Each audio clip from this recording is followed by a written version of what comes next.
ഇൻഫോസ്പെയറിൻ്റെ പുതിയൊരു വീഡിയോയിലേക്ക് ഏവർക്കും സ്വാഗതം.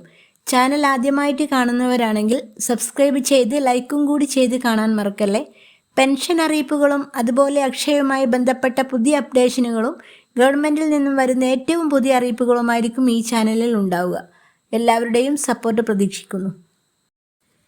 ഇന്ത്യൻ ടെലികോം മേഖലയിൽ വീണ്ടും നിരക്ക് വർധനക്കൊരുങ്ങിയിരിക്കുകയാണ് കമ്പനികൾ. റിലയൻസ് ജിയോ, എയർടെൽ, വോഡഫോൺ ഐഡിയ കമ്പനികൾ ഡാറ്റാ പ്ലാൻ നിരക്കുകൾ 10% വരെ വർദ്ധിപ്പിച്ചേക്കുമെന്നാണ് റിപ്പോർട്ട്. നിലവിൽ വന്നാൽ 2024 ശേഷമുള്ള ആദ്യത്തെ നേരിട്ടുള്ള നിരക്ക് വർധനയായിരിക്കും ഇത്. സമീപ മാസങ്ങളിൽ ജിയോയും എയർടെലും അവരുടെ എൻട്രി ലെവൽ പ്ലാനായ പ്രതിദിനം 1 GB ഡാറ്റ വരുന്ന പ്ലാനുകൾ നിശബ്ദമായി നിർത്തലാക്കിയിരുന്നു. ഇത് ഉയർന്ന പ്ലാനിലേക്ക് ഉപയോക്താക്കളെ മാറാൻ നിർബന്ധിതരാക്കി. മിക്ക പ്രീപെയ്ഡ് ഡാറ്റ ഉപയോക്താക്കളും പുതിയ അടിസ്ഥാന നിരക്ക് പ്രതിദിനം 1.5 GB ആരംഭിക്കുന്നത്. ഏകദേശം 299 രൂപയിൽ ആരംഭിക്കുന്ന പ്ലാനുകൾ നേരത്തെ ഉണ്ടായിരുന്ന 249 രൂപ പ്ലാനിനേക്കാൾ 17% കൂടുതലാണ്. 299 രൂപയ്ക്ക് പ്രതിദിനം 1 GB ഡാറ്റ നൽകുന്ന പ്ലാൻ VI ഇപ്പോഴും തുടരുന്നുണ്ട്.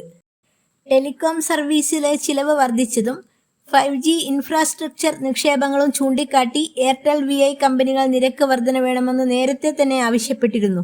പെട്ടെന്ന് നേരിട്ട് നിരക്ക് വർദ്ധിപ്പിക്കുന്നതിന് പകരം കുറഞ്ഞ നിരക്കിലുള്ള പ്ലാനുകൾ ഒഴിവാക്കി ഉപയോക്താക്കളെ കൂടിയ നിരക്കിലുള്ള പ്ലാനുകളിലേക്ക് തള്ളിവിടുന്ന സമീപനമാണ് കമ്പനികൾ സ്വീകരിക്കുന്നത്. റിലയൻസ് ജിയോ 2026 സാമ്പത്തിക വർഷത്തെ രണ്ടാം പാദത്തിൽ ഒരു ഉപയോക്താവിൽ നിന്ന് ശരാശരി വരുമാനം 211.4 രൂപയായി കണക്കാക്കിയിട്ടുണ്ട്. മുൻ പാദത്തിൽ ഇത് 208.8 രൂപയായിരുന്നു. അടുത്ത പ്രധാനപ്പെട്ട അറിയിപ്പ്, SIRന്റെ ഭാഗമായി BLOമാർ വീടുകളിലെത്തി എന്യൂമറേഷൻ ഫോമുകൾ നൽകി തുടങ്ങിയല്ലോ. 2025 വോട്ടർ പട്ടികയിലെ വോട്ടറുടെ ഫോട്ടോ പതിപ്പിച്ച വിവരങ്ങളാണ് ഫോമിലുള്ളത്. ഓരോ കോളത്തിലും വിവരങ്ങൾ നൽകണം. ഇത് കിട്ടിയവർ എങ്ങനെ പൂരിപ്പിക്കണമെന്നറിയാതെ ആശങ്കയിലാണിപ്പോൾ. 2025 വോട്ടർ പട്ടികയിലുള്ള പലർക്കും ഇതുവരെ ഫോറം കിട്ടാത്തവരുമുണ്ട്. 2002 വോട്ടർ പട്ടികയിൽ പേരുണ്ടോ എന്നറിയാനും പലരും തിരക്ക് കൂട്ടുകയാണ്. ഫോമിൽ എന്തൊക്കെ വിവരങ്ങൾ നൽകണമെന്ന് നോക്കാം, പ്രത്യേകം ശ്രദ്ധിക്കുക. ഒന്നാമത്തെ ഫോമിൽ വോട്ടറുടെ ജനന തീയതി, ആധാർ നമ്പർ, അത് ഓപ്ഷണൽ മാത്രമാണ്, ചേർത്തില്ലെങ്കിലും കുഴപ്പമില്ല.